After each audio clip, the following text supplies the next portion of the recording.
Hello everyone, my name is Michael Callan. I'm here on behalf of Sagertown High School's Panther Press. I'm with health and phys ed teacher Mr. McClellan, who has recently ran the Boston Marathon. We're going to ask him a few questions about his experience. So what was it like when you arrived? What was going on? The first day we arrived on, I left on Saturday. I had a Harbor Creek track and field meet, so we left right on Saturday. I stayed over with my sister Saturday night morning. We got into Boston then, I think it was around 3 or 4 o'clock Sunday. And you get there, the city of Boston was easy to navigate. Everyone says it's real difficult to drive around in. We found it very easy to navigate. We had to pay, parking was at a premium. It was like $15, $16 to park, so they're definitely trying to make some money on it. But when we got there, all you see in Boston at the marathon is complete, like, insanely fit individuals. Like, you walk around here, you see a lot of people that are overweight or obese. That was a big thing that caught me right off guard. The first thing you see is everyone is like top caliber athletes, no body fat, super in shape. And the other thing is everyone is very pleasant. It's like just a runner mentality. Everyone's easygoing, nice. And it was everything was well put on for holding that many people in a small area. Everything's efficient, so it was kind of breathtaking to see, kind of a cool experience. How many people were there, would you say, and how many people ran in the actual marathon? They had, I don't know the official number, the estimated there was like 27,000 entries that had gone out. Because of the weather, if you haven't heard already, it was 87 degrees. I received several emails starting on Friday night through the weekend saying to not run in the race if it was like your first time, if you were basically a rookie marathon person, if you had any health conditions, or just if in general, if you didn't feel like running in that type of temperature. And they actually, you could use your entry from this year, use it for next year. The only catch to that was they weren't allowing you to get the refund for the entry fee, and the entry fee was $150, and you had to pay next year's entry fee. So it was kind of like, most marathoners kind of with mentality like it's just heat, it's not a big deal. I soon, later in the interview, will explain that. I soon found out that, yeah, they knew what they were talking about. So, but that was part of the whole beginning of the race. 27,000 then officially were supposed to run. 5,000 people never came to pick up their packets, so they deferred. They're going to race next year. So we were down to about 22,000, and supposedly starting line, 500 people that did receive their packet didn't show up to run the race. And my wife told me she heard from somebody that 9,000 people dropped out of the race. I don't know if this is official or not, but she heard this from another marathon runner. So there was roughly a little more than half the people that started the race, about 22,000, 5,000 or 9,000 dropped out that finished the race. So the heat was pretty bad. Yeah. So what was it like at the start? Was it were there thousands of people on the start line? The start was actually really smooth, easygoing. You have to get there between 6 and 9 o'clock, somewhere in there. The race starts at 10 o'clock, and they hold you in an athlete's village. It's very similar to Sagertown Elementary. It's at a school's campus. It's in Hopkinton. You stay there. They have huge tents up. They have power bar, Gatorade, everywhere. Anything that you want, it's all free for you to get. You kind of feel like an Olympic athlete. So you get all that. They were stressing hydration. They had music playing. As you get closer and closer to the start, they start calling out what wave you're in. They've assigned you a wave and then what corral you have to go into. You kind of feel like you're in a line, like a pig up for slaughter going down the line. It's kind of the same thing.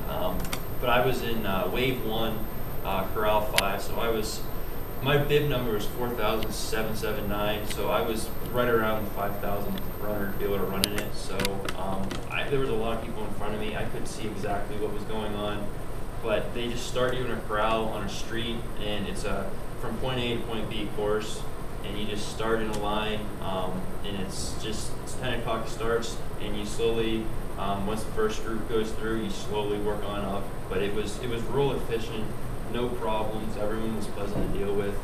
The elite runners, they start before everyone else, and you don't even get to see them. They come in on their own shuttle. They start in the first corral, and like very little people are allowed to even see them, like the runners. So it's kind of weird how they're kind of treated. Treated like rock stars, basically. So they start, and then the rest of us crazy people begin running. So I know you described the heat earlier. How did you handle it? How did it affect you as the race went on? The heat was, that's why I did not meet my goal, and I basically bonked. It was started out with, it was 76 degrees when we started the race, and I did a short warm-up, and I was drenched in sweat. I mean, I was sweating before I even did the warm-up because it was just a stagnant heat, like a dry heat, no wind at all. So, and it was right straight out in the sun. I mean, obviously we don't have leaves on yet, so it was a lot of heat pounding down on you.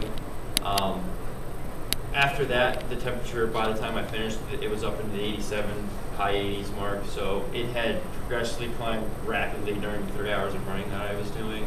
I started out fine. I kind of joked or kind of kidded with everyone, like, yeah, this isn't going to bother us because it's just heat, it's not a big deal. But everything that they said to us, the BAA, Boston Athletic Association, they were correct. It could have really interfered or messed up a lot of people, and from the results, 9,000 people dropping out, it definitely played a part in the race.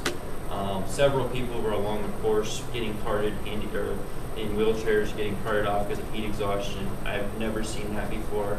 I think they had twice as much water as what they were intending to have because of the heat conditions. They had a few places they had actual snowmaking machines hooked up and blowing water on you at a fast pace, obviously, so that cooled you off. They had other ones like sprinklers hooked up for you run through. But the heat definitely messed with me. I got to the point in the race where, like about the 5K, 10K mark, where I was kind of still on pace, but I was starting to really feel the heat. I went from going for my goal pace to survival mode, and it was a struggle for the next probably 10, 12 miles to stay even in the race. At times I considered dropping out because it was that bad. But once I got to like mile 18, 20, it kind of everything clicked again. I kind of hit like my fat burning zone and just took off there.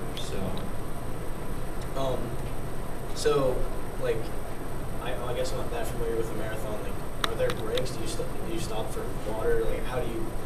I mean, it's a race. You're trying to get to the finish line as fast as possible. There are, like every mile they had water and Gatorade. So, I mean, every mile you came to, on both sides of the road, you had Gatorade and water to go through lines. So that was nice, and they did that because it was so hot. So I did not start walking. I did walk not until after the half marathon point. That was my goal. I was like, I can't walk until then.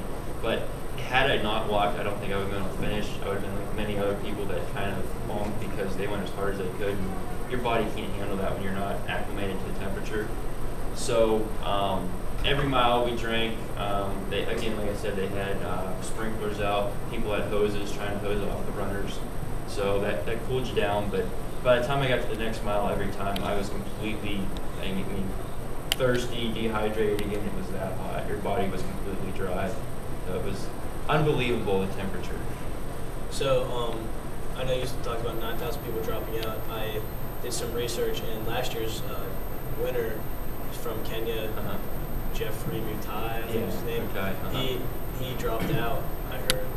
Yes, that is correct. So, is that like a big accomplishment? Does that feel like, do you feel like you outlasted? I don't really, because the elite runners kind of have a different mentality. Like I showed up first, like big goal, complete the race, marathon, say I ran the Boston Marathon. I mean, obviously I was going for under 3 hours. It wasn't possible with the temperature.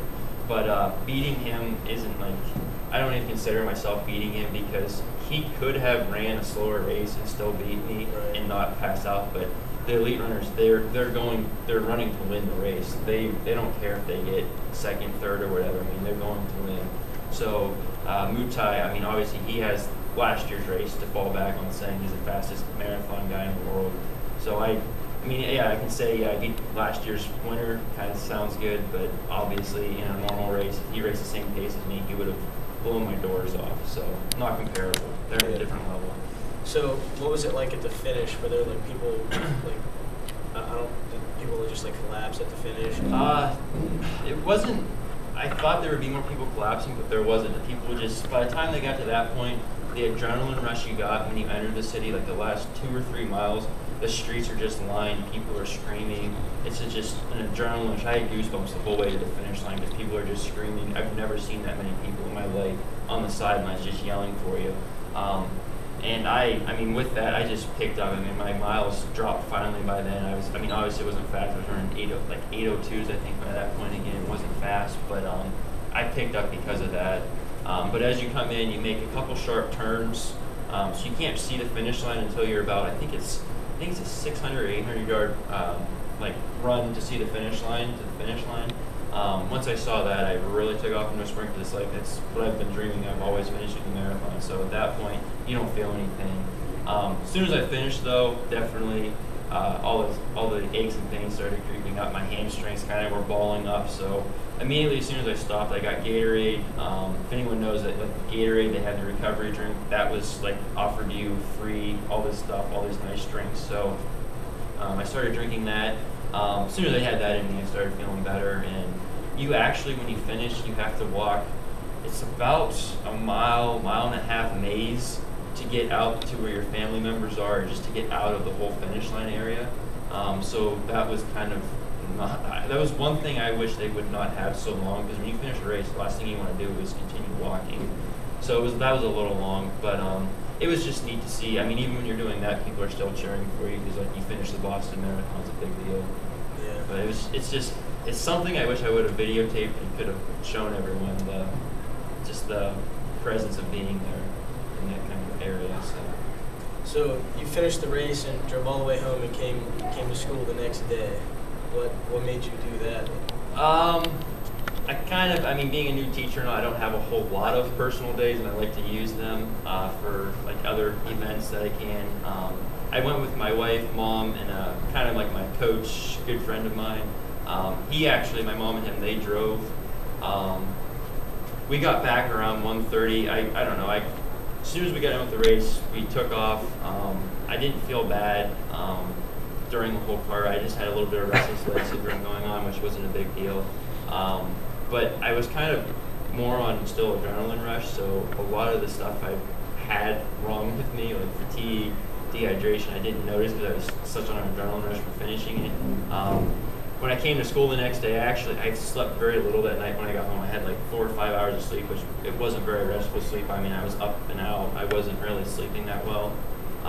But I came to school the next day. I don't know, just what else was I gonna do, really? I mean, sit home all day and do nothing. So came to school the next day, and actually, this is the second day we're filming now after it. I have more delayed onset muscle soreness today than yesterday, which is typically how it works. So I'm actually sore today. I'm not as fatigued, I'm not as tired, but I have more muscle soreness today because that's how your body kind of works.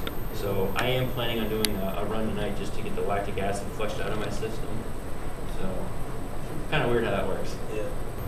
So I guess one more question I have is just kind of interesting. Like, you're running for 3+ straight hours. What do you think about that entire time? What goes through your head? I guess I'll put that into 2 answers. During training runs, several times crosses my mind, why am I doing this? Like, I could be probably doing more beneficial things, but it's kind of an addiction. Like, you just pushing your body to new limits is just, I don't know, it's just interesting to me. So I find that very fascinating, and I like that feeling of, should I quit or should I go on? And then you always go on. And so it's just that, I don't know, it makes you very humble, knowing that, yeah, you can quit or you can go on. But that's what kind of goes through me on practice runs, though, kind of. Not a whole lot goes on. Just why am I doing this, and just keep going on and make me better. For racing, that never crosses your mind for 3 hours when you're racing. You have people on the course you're trying to beat. You're always watching your splits on your watch to see where you're at, if you're on pace to beat your time or not. So it's just the racing part is just the competition. It's just something to do now as a post-high school athlete that I can do to compete against myself. So, well, thank you very much. Yes, thank you, Michael. Very interesting. Congratulations. Thank you. Good luck in the future.